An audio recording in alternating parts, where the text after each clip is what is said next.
Assalamualaikum warahmatullahi wabarakatuh. Selamat berjumpa kembali dengan saya di channel Imas Rahma, yang pada kesempatan kali ini kita masih membahas tentang tata kelola humas dan keprotokolan kompetisi dasar 3.1, yaitu memahami humas dan melakukan pengelompokan humas. Baik, akan Ibu berikan materi dari PowerPoint yang Ibu bagikan berikut ini.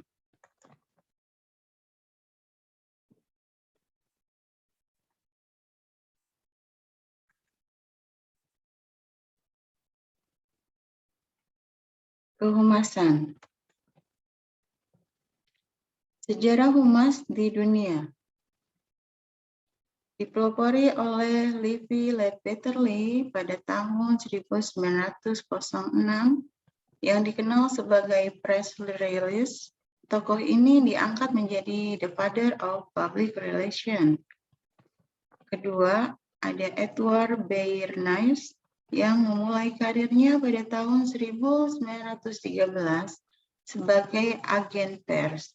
Pada tahun 1923, Bernays menulis buku yang berjudul Crystallizing Public Opinion. Tokoh ini merupakan orang pertama yang membuat mata kuliah Public Relations sebagai ilmu pengetahuan yang dipelajari di dunia. Dan ini merupakan gambar dari the father of public relations, yaitu Levi Ledbetter-Lee. Sejarah humas di Indonesia mulai diakui pada tahun 1950 secara konseptual. Pada tanggal 13 Maret 1971, mulai diakui secara kelembagaan atau institusional. Di tanggal 13 September 1996, dibentuklah Forkamas atau Forum Komunikasi Humas Perbankan. Lalu didirikanlah London School of Public Relations oleh Brita Kemal Hadi. Memahami humas atau public relation. Ada beberapa ahli yang berpendapat tentang humas atau public relation. Yang pertama adalah Edward Bernays yang mengatakan bahwa public relation atau humas mempunyai 3 pengertian, yakni memberi penerangan kepada masyarakat, pembujukan kepada masyarakat, dan mengubah sikap dan tindakan, serta usaha-usaha integritas dan sikap dari permasalahan dengan masyarakat dan dari masyarakat terhadap permasalahannya. Yang kedua ada Scott M. Cutcliffe dan Alan H. Center. Mereka berpendapat bahwa humas merupakan fungsi manajemen yang menilai publik, mengidentifikasikan kebijakan dan tata cara seseorang atau organisasi, serta suatu program kegiatan untuk memperoleh pengertian, pemahaman, dan dukungan dari publik. Yang ketiga ada The Public Relations of America. Berpendapat bahwa humas membantu suatu organisasi adalah organisasi publik untuk saling beradaptasi secara menguntungkan. Humas adalah usaha organisasi untuk memperoleh kerjasama dari kelompok orang lain. Humas membantu organisasi berinteraksi secara efektif dan berkomunikasi dengan publik utama. Yang terakhir ada Dr. Ray Harlow yang berpendapat bahwa public relation merupakan komunikasi 2 arah antara organisasi dan publik secara timbal balik dalam rangka mendukung fungsi dan tujuan manajemen dengan meningkatkan pembinaan kerjasama serta pemenuhan kepentingan bersama.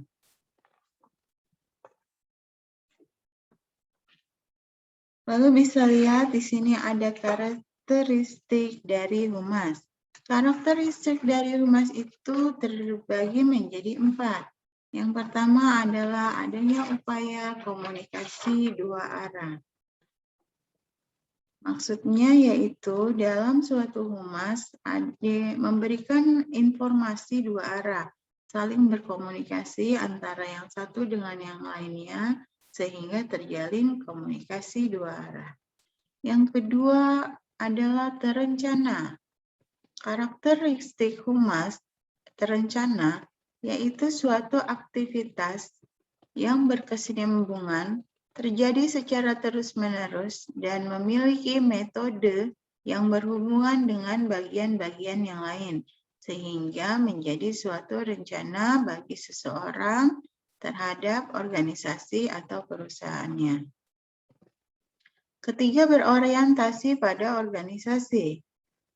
Humas harus menjunjung tinggi visi, misi, dan budaya di suatu organisasi, sehingga sebagai seorang humas harus menjaga nama baik, citra baik dari organisasi atau perusahaannya.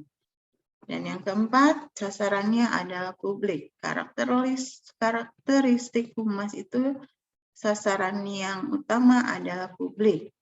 Dalam menyampaikan informasi kepada publik, suatu kelompok atau dalam masyarakat yang memiliki karakteristik atau kepentingan yang sama dengan lembaga-lembaga atau organisasi.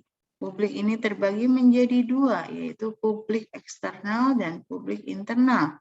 Publik internal merupakan orang-orang yang berada di dalam lembaga itu sendiri, seperti pimpinan perusahaan, manajer, dan karyawan, dan stakeholder yang lain. Sedangkan publik eksternal merupakan orang-orang yang berada di luar dari lembaga itu, seperti pelanggan, konsumen, dan juga pemerintah yang termasuk di dalam publik eksternal. Tujuan dari humas. Tujuan dari humas pada intinya adalah pencapaian dan pemeliharaan citra yang positif.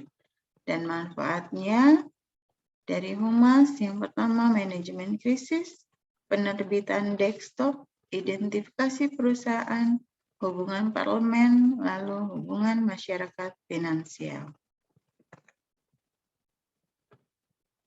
Fungsi humas.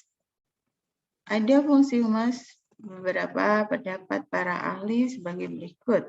Yang pertama, menurut rumusan Departemen Penerangan Republik Indonesia, humas berfungsi sebagai A. Melaksanakan hubungan ke dalam, B. Melakukan hubungan keluar, C. Melakukan pembinaan serta bimbingan, dan D. Menyelenggarakan koordinasi integritas dan sinkronisasi. Lalu menurut Edward L. Bernays, yang A. Menyediakan penerangan atau pemahaman kepada publik, B. Melaksanakan persuasi kepada publik, C. Usaha mempersatukan sikap dan perilaku lembaga sesuai dengan sikap dan perbuatan masyarakat atau sebaliknya. Yang ketiga, menurut Janalis Janait, terbagi menjadi dua fungsi dari humas. Yang pertama, fungsi konstruktif, yang kedua, fungsi korektif. Fungsi konstruktif merupakan tujuan humas yang mendorong untuk membuat aktivitas atau kegiatan terencana dan berkesinambungan yang cenderung bersikap proaktif, termasuk dalam hal ini humas bertindak secara preventif atau mencegah. B. Fungsi korektif, yaitu humas dapat mengatasi terselenggaranya permasalahan yang terjadi dalam organisasi. Fungsi ini sama halnya dengan suatu penyakit. Ketika orang sudah dalam keadaan sakit, maka upaya selanjutnya adalah mengobati menuju kesembuhan. Dengan demikian, mengobati adalah salah satu upaya penyembuhan. Maka dapat jadi upaya ini gagal total sehingga menyebabkan kematian. Pepatah mengatakan mencegah lebih baik daripada mengobati. Sehingga pada kesimpulannya, menurut Janalis Janait, fungsi kontraktif adalah pencegahan dan fungsi korektif adalah pengobatan dari suatu organisasi atau lembaga. Kesimpulan yang dapat diambil dari pembahasan kita, yang pertama, humas adalah usaha mempengaruhi masyarakat melalui komunikasi secara timbal balik dalam rangka memperoleh kerjasama dalam upaya pencapaian tujuan organisasi atau perusahaan. Dalam tugas humas terdapat aspek-aspek antara lain layanan, komunikasi, kesetiaan, produktivitas, dan etika moral. Humas adalah kegiatan yang terencana untuk menciptakan, membina, dan memelihara sikap budi yang menyenangkan bagi organisasi di suatu pihak dan bagi publik di lain pihak, dengan komunikasi yang baik dan luas secara timbal balik. Pokok yang menjadi acuan untuk melaksanakan program kehumasan yaitu fact-finding, planning, communicating, dan evaluating. Demikian materi yang dapat Ibu sampaikan pada kesempatan kali ini. Ibu harap kalian dapat memahami dan dapat melaksanakan tujuan dari kompetensi dasar 3.1, yaitu memahami kehumasan dan juga mengelompokkan kehumasan. Semoga materi yang Ibu berikan di kesempatan kali ini dapat bermanfaat bagi kalian semua di kemudian hari. Ibu akhiri, wabillahi taufiq wal hidayah. Wassalamualaikum warahmatullahi wabarakatuh.